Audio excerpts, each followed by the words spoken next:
제가 섬기던 교회에 근처에서 점집을 차려놓고 영업을 하시던 점술가 한 분이 계셨는데요.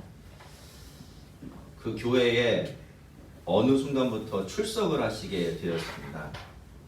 정말 놀라운 일이었죠. 다른 사람도 아닌 점쟁이가 교회에 나오는 일 흔치 않은 일입니다. 사실 그분으로서는 엄청난 결단을 하신 것이죠. 모든 것을 내려놓은 겁니다. 생계 수단까지 다 포기한 것이죠. 그렇지 않고서는 교회로 나올 수가 없는데 그런 결단 내렸던 겁니다. 그런데 이분이 이렇게 교회에 나오고 나서 얼마 지나자마자 어려움들이 생겨나기 시작을 했어요. 이 문제가 해결되면 저 문제가 터지고 저 문제에 겨우 잠재워 놓으면 또 다른 문제가 생겨나고 그런 일들이 몇 년 동안 계속되니까 이분이 결국은 견디지 못하고 다시 원래 자기의 자리로 돌아가셨습니다. 그 점집이 그 이후에도 한동안 교회 근처에 있어서 늘 제가 이제 그 근처를 지나다닐 때마다 그 집 대문을 보곤 했는데 그럴 때마다 참 마음이 좋지 않았던 그런 기억이 있었습니다. 하나님께 돌아왔으면 그만큼 큰 각오와 결단을 하고 하나님을 믿기 시작했으면 주변이 다 편안해져야 합니다. 그릇된 길을 떠나서 바른 길로 돌아온 것이니까 하나님께서 그런 것 다 책임주셔야 하지요. 그것이 우리들의 생각이고 또 기대하는 것일 것입니다. 하지만 안타깝게도 현실은 그렇게 되지 않을 때가 참 많아요. 위에서 설명해드린 그런 경우처럼 말이죠. 왜 그럴까요, 여러분? 왜 우리의 그런 기대는 그렇게 자주 기대대로 되지 않는 것일까요? 그거는 이 세상에는 하나님만 계신 것이 아니고 또 우리들에게도 여러 가지 가야 할 길이 남아있기 때문이에요. 첫째로 일이 그렇게 흘러가는 가장 큰 이유 중에 하나는 바로 이 세상의 생리가 그렇기 때문이에요. 여러분, 세상과 우리 사이의 관계는 생각보다 굉장히 여러 가지로 얽히고 설켜 있어요. 그래서 우리가 예수를 믿고 더 열심을 내는 일이 만약에 세상에 어떤 방해를 주거나 거추장스럽지 않은 일로 남아있을 때는 세상도 우리에게 그다지 크게 참견을 하지 않죠. 그러나 우리가 어떤 결단을 내리고 바른 길을 가고 하나님을 믿는 이런 결단을 내릴 때 그 결단들이, 그 각오들이 세상에 뭔가를 방해를 주기 시작하면 문제가 달라지는 거예요. 그때부터 이 세상은 우리에게 태클을 걸기 시작을 합니다. 그래서 때로는 이런 것들이 우리의 정신적인 어려움이나 관계 문제, 현실적인 이런저런 크고 작은 어려움으로 나타나게 되는 거죠. 그리고 또 한 가지, 우리가 이걸 분명히 또 잘 알고 있지만 사실 자꾸 잊기도 해요. 일이 그렇게 되는 이유는 하나님께서 우리의 신앙을 훈련시키고 다듬어가는 일이 꼭 필요하기 때문입니다. 우리의 믿음은 거저 생기는 게 아닙니다. 그죠? 그저 자라나고 단단해지는 법이 없어요. 쉽지 않은 선택의 기로에서 바른 선택을 해보고 또 믿음을 지켜내보려고 싸워내는 그런 일을 통해서 자라고 단단해집니다. 그래서 모든 어려움들이 다 그렇지만요. 특별히 우리가 더 믿어보려고 애쓰거나 하나님 앞에서 바른 길을 가려고 어떤 결단을 내리고 한 발자국 내딛었을 때 그때 우리의 삶에 어떤 어려움들이 생기면 우리는 그것 때문에 좌절하거나 그 길 가는 걸 포기해서는 안 됩니다. 그건 하나님께서 그런 일들을 허락하시는 이유나 목적이 아니에요. 이스라엘 백성들은 20년 만에 하나님께로 돌아왔습니다. 힘든 결단을 한 거죠. 위험을 무릅쓰고 하나님께 돌아온 겁니다. 블레셋에서 들여온 우상들을 다 부수고 이제 미스바에 모여 있죠. 사무엘이 앞서서 뭐라고 말했습니까? 너희가 우상을 버리고 하나님만 섬기게 되면 지금까지 너희들을 괴롭히는 그 블레셋 사람들 다 누가? 하나님께서 책임져 주실 것이다 라고 약속을 했어요. 그리고 그 약속을 믿고 나서 이스라엘 백성들은 그대로 자기 자리로 돌아오게 된 겁니다. 그래서 지금 이 모든 사람들이 다 어디에? 미스바에 모여서 하나님께 예배를 드리고 있죠. 당연히 이 소식은 블레셋 사람들의 귀에도 들어갔고요. 블레셋 사람들은 가만히 있지는 않았습니다. 이미 괘씸했잖아요. 이미 너무너무 괘씸한 거예요. 자기들이 섬기는 신을 함부로 훼손했잖아요. 신상이지만 옛날 사람들은 신상이고 신이라고 믿었기 때문에 이건 자기들이 섬기는 신에 대한 엄청난 모독이에요. 근데 그렇게 하는 것들로 모자라서 지금 어디에 잔뜩 다 모여 있습니까? 미스바의 집결에 있는 거예요. 이러니까 이거 그냥 두고 볼 수 없다. 싹을 밟아줘야겠다라고 생각해서 이 5개의 성읍들이, 그렇죠? 방백들이 연합군을 결성해서는 지금 이스라엘 백성들을 치러 올라가고 있습니다. 자, 근데 여러분 이 그림 우리가 어디서 좀 많이 보았던 그림 아닙니까? 기억이 나시죠? 20년 전에 이스라엘 백성들이 블레셋 사람들에게 언약궤를 빼앗겼을 때하고 아주 비슷한 상황이 재현되고 있습니다. 그때 이스라엘은 그 싸움에서 34,000명이 전사를 했고 나라의 시스템 전체가 거의 와해될 지경에 이르렀었죠.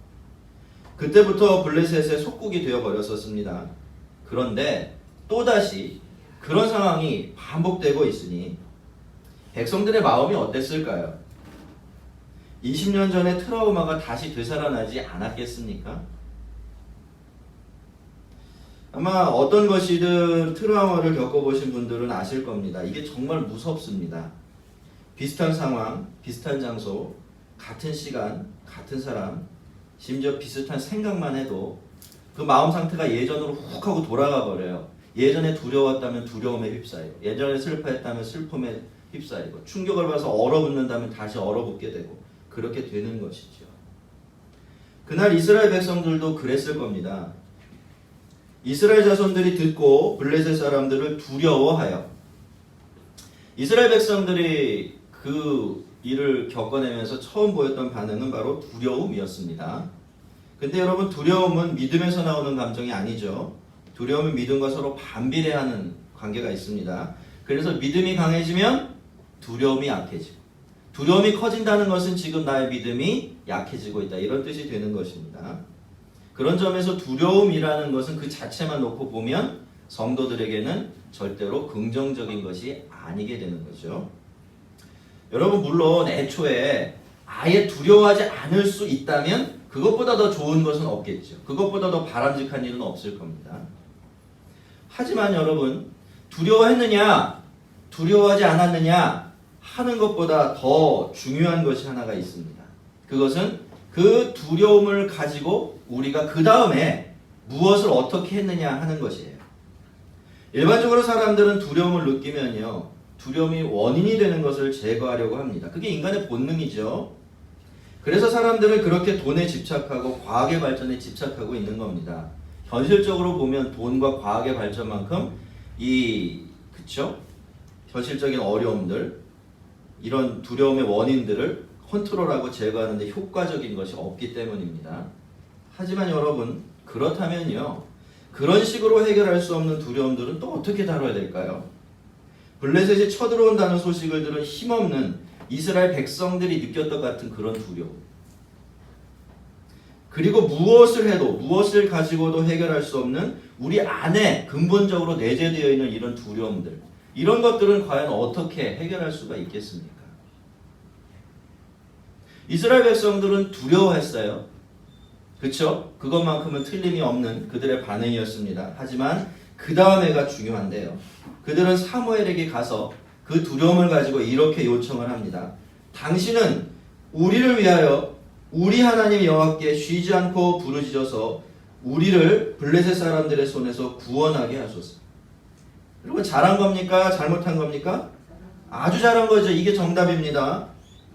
그리고 우리는 크고 엄청난 두려움, 우리를 압도하는 공포, 우리 힘으로 어쩔 수 없는 이런 문제들, 이런 것들만 이런 식으로 다뤄낼 것이 아니라 우리 힘으로 얼마든지 처리 가능하다고 보여지는 그 작은 두려움이나 장애물들도 이런 식으로 처리하면서 사는 연습을 해야 돼요. 그래야 삶 전체가 그런 방식으로 흘러갈 수가 있게 되는 겁니다. 부르짖어 구원하게 하소서. 이스라엘 백성들의 말을 다 축약해버리면 이 두 가지만 남아요. 부르짖어 구원하게 하소서. 여러분 이게 우리 신앙의 변치 않는 공식입니다. 가장 기본적인 원리가 되는 거예요. 한번 따라해보세요. 부르짖어 구원하게 하소서. 부르짖어 구원하게 하소서. 여러분, 하나님께 부르짖는다는 것은 내 힘으로 안 된다는 것을 온전히 인정한다라는 그런 뜻이죠. 그리고 하나님만이 답이 되어 주실 수 있다는 사실을 자기 입술로 고백하는 겁니다. 강력하게 말입니다. 이렇게 함으로써 사람은 하나님과의 올바른 관계 안으로 돌아가게 되는 거예요. 나에게 구원이 필요해요. 그런데 나는 나를 구원할 힘이 없는 거죠. 그런데 하나님은 우리를 구원하신 하나님입니다. 그러니 어떻게 합니까? 우리는 그 하나님께 부르짖는 거죠. 그러면 그 하나님은 우리를 구원해 주시는 겁니다. 단순하죠? 간단하죠? 그런데 실제로 우리가 하나님을 믿으면서도 이 단순한 것들을 삶으로 녹여내지 못하기 때문에 우리의 삶에는 그렇게 많은 문제들 풀어낼 수 없이 계속 상존하고 있는 것입니다. 여러분, 우리는 하나님께 부르짖고 하나님은 우리를 구원하시고, 이게 우리 신앙의 가장 기초적인 원리입니다. 여러분, 구약 성경을 한번 들춰보세요. 다 그 이야기예요. 다 그 이야기. 완전히 그 이야기밖에 없습니다. 그죠? 잘 나가요. 죄를 짓죠. 하나님이 징계하세요. 또 주변에 어려움들이 와요. 그럼 이스라엘 백성들이 또 하나님을 부르짖어요. 그죠? 그럼 어떻게 합니까? 하나님 내팽개쳐 놓습니까? 아니, 또 구원해 주세요. 회복시켜 주세요. 그 이야기가 수천 년 동안 반복되어 왔던 겁니다. 뭘 뜻하는 겁니까? 빨리 이 사실을 확인하고 이 관계를 하나님과 맺으라는 이야기예요. 우리가 부르짖어서 구원 얻는 경험을 계속 반복해서 하게 되면 우리의 두려움은 두려움으로 남아있지 않고 믿음으로 바뀌게 되는 순간을 맞이하게 됩니다. 그런데 이 백성들의 부탁을 들은 사무엘은요, 기도하기 전에 젖 먹는 어린 양 하나를 가져다가 온전한 번제를 드립니다. 너무나 급해요. 한시가 급하죠? 총각을 다투는 일입니다. 아니, 뭐 하려고 제사부터 드립니까? 기도부터 하면 안 되나요? 다 그렇게 생각했을 거예요. 그런데 어떻습니까? 그럼에도 불구하고 사무엘은 젖 먹는 어린 양 하나를 가져다가 하나님 앞에 온전한 번제부터 드립니다. 온전한 번제는 죄를 용서받기 위한 번제는 아닙니다. 온전한 번제는 온전한 헌신을 위한 예배예요. 그 제물을 잡아서 각을 뜨고 제단 위에 완전히 태우는 것처럼 나를 온전히 드려 하나님만 섬기겠다는 결단을 담아드리는 예배가 바로 온전한 번제예요. 그러니 기도하기 전에 사무엘이 이 온전한 번제를 하나님께 드렸다라는 것은 무슨 뜻이 됩니까? 하나님께 부르짖는 것보다 더 중요한 게 있다라는 거죠. 그게 뭡니까? 바로 하나님과의 온전한 관계 안으로 돌아가는 겁니다. 회복하는 거예요. 그렇게 자신의 모든 것들을 들여서 하나님을 예배하는 예배자의 자리로 돌아가는 것, 그것이 우선되어져야 된다는 거죠. 그런 사람이 부르짖어야 그 기도를 하나님께서 들으시고 응답해 주신다는 것, 사무엘은 분명히 알고 있었던 겁니다. 여러분, 우리는 예배를 드릴 때마다 이 번제를 생각해야 합니다. 이 번제가 예배 모델이에요. 여러분, 예배는 원래 무언가를 받기 위한 것이 아닙니다. 수없이 우리가 되뇌이지만 우리는 여전히 예배 자리에 나오면 또다시 나를 생각하죠. 내가 받을 것을 자꾸 생각합니다. 그러나 본디 예배는 어떻게 하는 거죠? 드린다고 얘기하잖아요. 그 말 한마디만 살펴봐도 예배 본질이 다 들어있는 거죠. 예배는 받으려고 드리는 것이 아니라 우선적으로 드리기 위한 것입니다. 자신을 온전히 드리기 위한 것, 그것이 바로 우리가 오늘 드리는 이 예배의 가장 중요한 본질이에요. 이게 안 되면요, 그 예배는 온전한 예배가 될 수가 없습니다. 그래서 결국 그 예배를 통해서 얻게 되는 것도 별로 없고 말이죠. 그렇기 때문에 여러분, 예배를 드릴 때는 그 무엇보다도 자아를 내려놓아야 합니다. 그 자아를 하나님께 번제로 드려야 되는 거예요. 적어도 이 예배를 드리는 순간만큼은 나 이것 좀 내려놓고 하나님 하면서 예배를 드려야 되는 거예요. 나에게 아무리 큰 문제가 있고 나에게 어떤 부족함이 있을지라도 그것 좀 내려놓고 내가 받을 것 생각하는 것이 아니라 나의 필요를 생각하는 것이 아니라 하나님께서 나에게 주실 것을 기대하면서 내가 그걸 받기만 하면 나에게 있는 모든 힘듦과 어려움들이 다 사라질 것으로 믿으면서 그분에겐 그런 능력이 있고 그분은 그런 은혜를 주신다는 것을 확신하면서 하나님께 예배를 드리는 겁니다. 그게 예배의 핵심이고요. 그 예배를 통해서 우리는 하나님께서 우리에게 주시는 특별한 은혜도 받게 되는 겁니다. 우리 예배가 늘 반복됨에도 불구하고 이 예배를 통해서 우리가 얻는 것이 별로 없다면 우리는 과연 어디에 문제가 있는지 좀 생각해 볼 필요가 있지 않겠습니까? 그게 왜 그럴까요? 이 예배를 드리면서도 여전히 자기한테 붙들려 있는 거예요. 하나님을 예배한다고 하면서 실제로는 자기 자신을 예배하고 있는 거예요. 그러니까 하나님이 우리에게 뭔가를 부어주고 싶어도 이 단단한 껍질이 깨지지 않으니까 그 은혜가 우리 안으로 스며들어오지 못하는 거예요. 예배 자체 문제가 있는 것일까요? 어디서 드리는 예배는 엄청나게 은혜롭고 본질적으로 우리와 다른 예배를 드리는 걸까요? 그 사람들의 예배를 받으신 하나님 다르고 우리 예배를 받는 하나님이 다르신 것일까요? 그게 아니죠? 누가 다를까요? 우리가 달라요. 우리가 계속해서 나 거기 붙들려 있는 거죠. 자, 근데 여러분 그날 사무엘은 다른 것이 아니라 젖 먹는 어린 양을 번제로 드렸습니다. 그렇게 하나님을 예배한 겁니다. 젖 먹는 어린 양. 어떤 겁니까? 아주 작고 아주 연약한 겁니다. 모든 것들을 다 어미 양에게 의존하지 않고는 한순간도 살아갈 수 없는 것이 보다 젖 먹는 어린 양이에요. 그러니 여러분 젖 먹는 어린 양을 번제로 드렸다는 것은 그런 뜻이겠죠? 비록 우리가 우리 자신을 하나님께 드리면서 하나님을 예배하지만 그렇다고 해서 우리가 뭐 대단한 것 하나님께 드리는 게 아니라는 겁니다. 그때 우리가 드리는 것은 젖 먹는 어린 양 같은 우리 자신들이에요. 예배를 드릴 때마다 우리는 너무나 작고 너무나 약해서 우리 하나님 의지하지 않으면 안 되는 그런 사람들로 하나님 앞에 서 있게 되는 거죠. 그런 우리 자신을 하나님께 내어드리면서 하나님께 온전히 맡기면서 헌신하면서 예배를 드리는 것입니다. 우리의 예배가 이런 예배가 될 때 그 예배를 하나님께서 제일 기뻐하십니다. 사무엘이 그렇게 번제를 드리고 기도했을 때 블레셋 사람들이 이스라엘 사람들을 이제 진짜로 공격해 오기 시작합니다. 상황이 어떻게 되는 겁니까? 더 심각해진 거예요. 하지만 여러분 일이 잘못돼 가는 것입니까? 그렇지 않아요. 그렇죠? 예, 충분히 이럴 수가 있습니다. 하지만 이미 하나님께서는 번제를 받으셨고 사무엘은 하나님께 부르짖었습니다. 그러면 이제 누구 차례입니까? 하나님 차례예요. 하나님이 어떻게 하셨죠? 이렇게 이야기합니다. 그날의 여호와께서 블레셋 사람들에게 큰 우레를 발하여 그들을 어지럽게 하시니 그들이 이스라엘 앞에 패한지라 이스라엘 백성들이 미스바에서 나가서 블레셋 사람들을 추격하여 벳갈 아래에 이르기까지 쳤더라. 우리 어딘지 잘 모르지만 아무튼 먼 데까지 쫓아가서 다 박살을 내준 것 같아요. 여러분 이것이 하나님께서 하신 일입니다. 이게 하나님의 응답이었어요. 하나님 약속 지키셨죠? 맞습니다. 중간의 과정은 어땠든지 간에 하나님은 마지막에 가면 하나님의 약속 반드시 지키시는 분이세요. 여러분 하나님께서 내가 너희들이 나한테 돌아오면 내가 블레셋을 다 책임져 줄 거야 하실 때 블레셋 사람들이 이스라엘 백성들 공격할 줄 아셨을까요? 모르셨을까요? 그거 다 상정해 놓고서 그 약속 주신 거예요.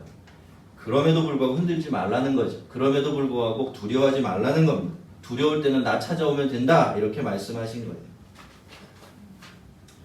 여러분 20년 전에 블레셋이 이스라엘 백성들을 쳤을 때는 이스라엘 백성들이 패했고 이스라엘 백성들이 도망쳤어요. 그렇죠? 우리가 그 기록을 압니다. 이번에도 시작은 별반 다르지 않았어요. 블레셋이 먼저 이스라엘 백성들을 공격해 왔죠? 그런데 이번에는 누가 패합니까? 이스라엘이 아니라 블레셋이 패해요. 누가 도망치죠? 이스라엘 백성들이 아니라 블레셋 사람들이 도망칩니다. 왜 이런 일이 벌어졌는지 아시겠죠? 그때는 하나님이 이스라엘 백성들을 위해서 싸우지 않으셨지만 지금은 하나님께서 자기 백성들을 위해서 싸워주신 겁니다. 그때는 이스라엘 백성들이 자기 힘으로 뭘 어떻게 해보겠다고 하나님도 손에 들고 쥐고서 흔들려고 들었지만 이제 이스라엘 백성들은 하나님 앞에 젖먹는 어린 양이 되어 있는 거죠. 그 차이가 이런 엄청난 차이를 다시 만들어내게 된 것입니다. 성도 여러분, 하나님께서 우리에게 바라시는 것이 무엇인지 보이십니까? 그것은 우리가 대단해지는 게 아니에요. 우리가 강해지는 것도 아닙니다. 우리는 자꾸 우리 자신을 그렇게 만들려고 해요. 혼자서도 충분한 사람이 되기 위해서, 그죠? 그것을 목표로 삼고 이상으로 딱 삼고 그 목적을 이루기 위해서 평생을 달려가며 삽니다. 하지만 하나님은 우리가 하나님께 번제로 드려진 젖먹이 어린 양이 되기를 바라십니다. 그것이 원래 하나님 앞에서 우리가 있어야 될 자리이기 때문이에요. 여러분, 제가 지금까지 살아오면서 늘 반복해서 경험해 온 것이 있어요. 그것은 하나님은 맡기는 만큼만 책임져 주시더라라는 겁니다. 하나님은 우리가 하나님께 맡기지 않은 것 억지로 빼앗아 가지 않으세요. 달라고는 하시지만 빼앗아 가지는 않으세요. 계속 안 내놓으면 어떻게 하실까요? 그래, 그럼 네 힘으로 한번 해봐. 알아서 해봐. 이렇게 맡겨놓으세요. 여러분, 물론 우리는 어떻습니까? 하나님께 온전히 우리 인생을 맡기지 않아도 충분히 살아갈 수가 있어요. 그렇지 않고 사는 사람 죽지 않습니다. 그렇지 않는 사람들이 뭐 당장 큰일 나는 것도 아니에요. 그런 기준으로만 본다면 그래서 하나님께 맡기고 사는 것이나 그렇지 않은 것이나 그렇게 큰 차이가 나타나는 것은 아닙니다. 그렇기 때문에 하나님께서는 우리를 향해서 나에게 맡겨라, 나에게 맡겨라 그렇게 말씀하시고 또 말씀하셔도 우리는 아닙니다. 하나님, 내가 어떻게 해보겠습니다. 고집을 부리며 살고 있는지도 모르죠. 근데 여러분, 맡기고 사는 것하고요, 맡기지 않고 사는 것, 이 둘 사이는 엄청난 차이가 있습니다. 맡기지 않으면 어떻게 해야 됩니까? 내가 걱정해야 돼요. 내가 두려워야 돼요. 내가 늘 근심해야 됩니다. 내가 이 작은 머리 매일매일 굴리면서 살아야 돼요. 행복합니까? 평안한가요? 넉넉합니까? 살아보셔서 아시죠? 그래도 우린 잘 못 배워요. 그게 우리들인 것 같아요. 그래서 하나님 늘 말씀하시는 거예요. 그러면 안 된다고 말입니다. 여러분, 여기에 문제가 있는 거예요. 이게 안 되니까 뭐가 안 되는 겁니까? 하나님을 믿는데 하나님을 진짜로 믿질 않아요. 하나님이 존재는 믿어요. 그 하나님이 우리 죄를 용서하신 분이라는 건 믿어요. 그런데 그분이 내가 신뢰할 만한, 현실 속에서도 의지하고 살 만한 분이라는 사실을 영 배우질 못하는 겁니다. 왠 줄 압니까? 인간은 모르는 거는 의지할 수가 없어요. 그렇죠? 여러분 생각해 보세요. 모르는 거는 온전히 전폭적으로 의지하진 않아요. 이렇게 한 발자국만 들여놓고 이렇게 눈치 보며 살지. 그렇죠? 하나님이 그런 거예요. 우리가 하나님이 맡기는 것만큼은 확실하게 책임져 주시는 그런 분이다라는 것을 살면서 배워나가지 못하면 우리는 하나님을 믿으면서도 하나님을 온전히 믿지 못하고 살아가요. 그 증거가 우리 안에 있는 해결되지 않는 두려움들입니다. 여러분, 근심과 걱정들, 이거 당연한 걸로 아시죠? 그렇지 않다는 겁니다. 거기 뭐에 문제가 있는 거죠? 하나님을 모르는 데 문제가 있는 거예요. 하나님을 배우지 못하는 데 문제가 있는 겁니다.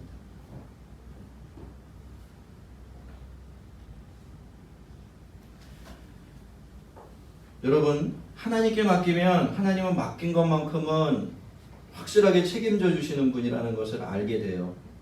그래서 하나님께 맡기고 자유롭고 평안하게 살아가는 법 터득하게 되지요. 사실 진짜로 믿음으로 사는 삶은 여기서부터 시작이 되는 겁니다.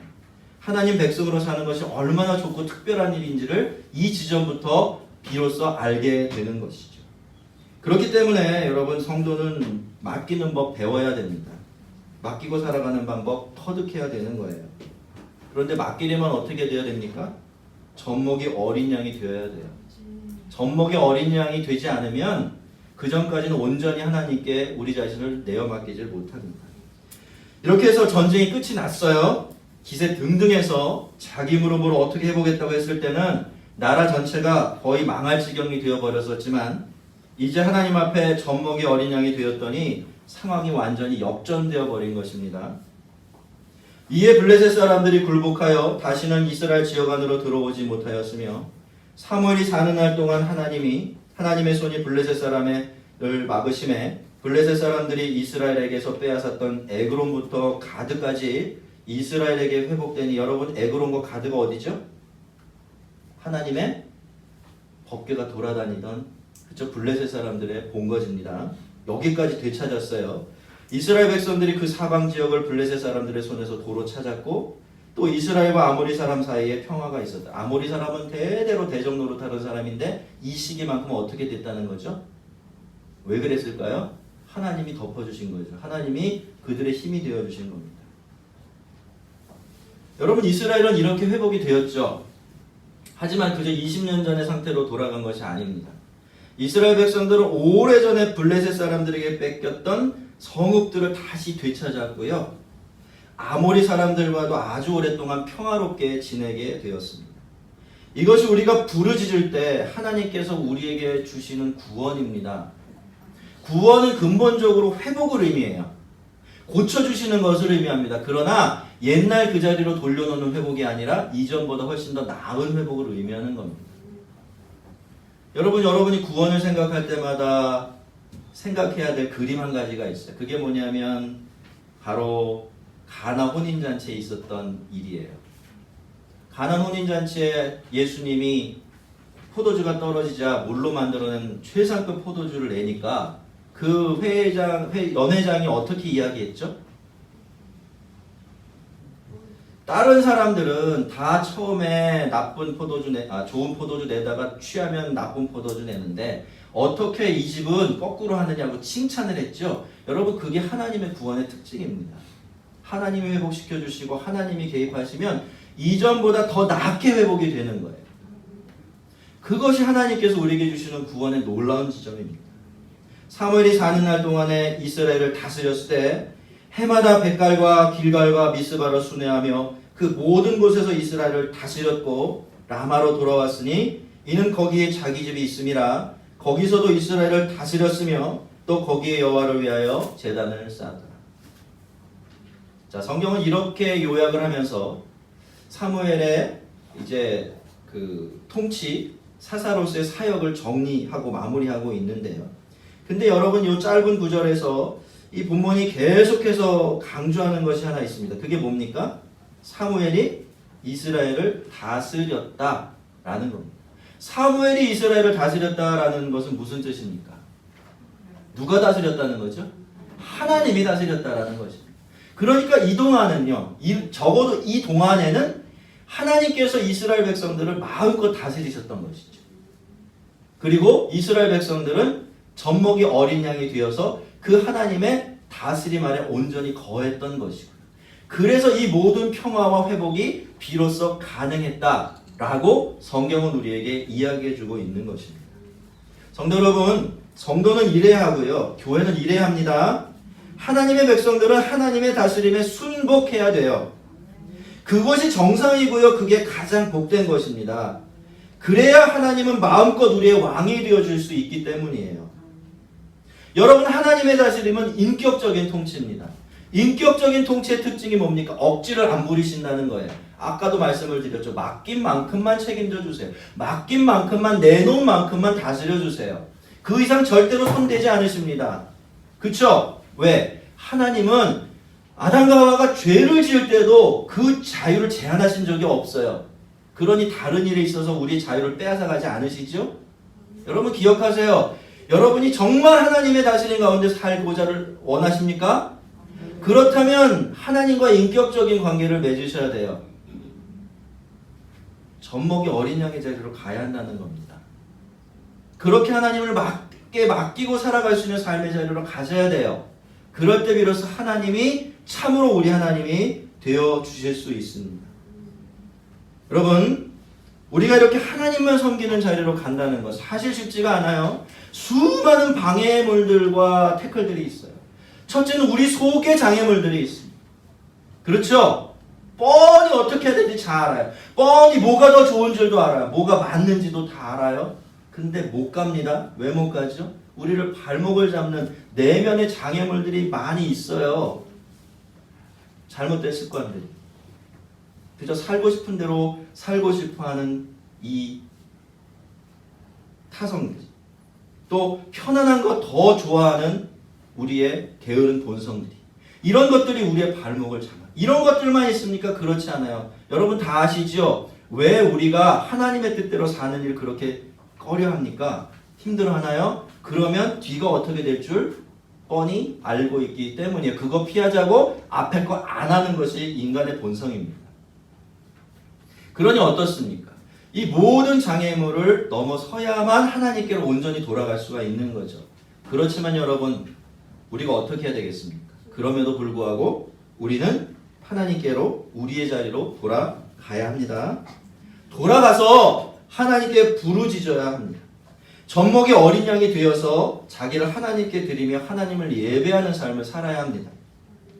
여러분, 20년 전 그 악몽 같은 에벤에셀의 실패, 영광과 승리의 에벤에셀로 만든 것이 무엇입니까? 미스바예요. 미스바. 첫 번째 실패의 에벤에셀, 또 다른 성공의 에벤에셀로 만든 그 가운데 뭐가 존재해요? 미스바가 존재한다는 것입니다. 여러분, 인생은 본질적으로 영적인 전투예요. 믿음을 지키고 바른 길을 가기 위한 싸움입니다. 그래서 성도는 언제나 미스바에 모여야 합니다. 미스바에 모여서 하나님을 예배해야 하고요. 그 미스바로부터 나가서 싸워야 합니다. 미스바는 성도들의 영원한 본것입니다. 그 미스바가 없으면 승리의 에벤에셀도 없는 거죠. 하나님이 여기까지 우리를 도우셨다라고 말할 만한 도움을 우리가 경험하지 못하게 되는 겁니다. 여러분, 우리가 걸어가는 바르고 거룩한 길에 어떤 방해와 저항이 있다고 해도 하나님의 약속을 믿고 그 길 뚫어내시기를 바랍니다. 그러면 하나님께서 분명히 이김을 주실 것입니다. 하나님께서 그렇게 약속하셨잖아요. 힘드시거든 하나님께 부르짖고 젖먹이 어린 양처럼 하나님을 예배하십시오. 믿음의 길은, 승리의 길은 그런 식으로 걸어가는 겁니다. 그래야 영광스럽게 끝까지 마무리할 수가 있습니다. 여러분, 우리 하나님은 미스바를 가지고 에벤에셀을 만드시는 분이십니다. 우리가 미스바로 돌아가면 하나님은 우리를 에벤에셀로 인도해 주십니다.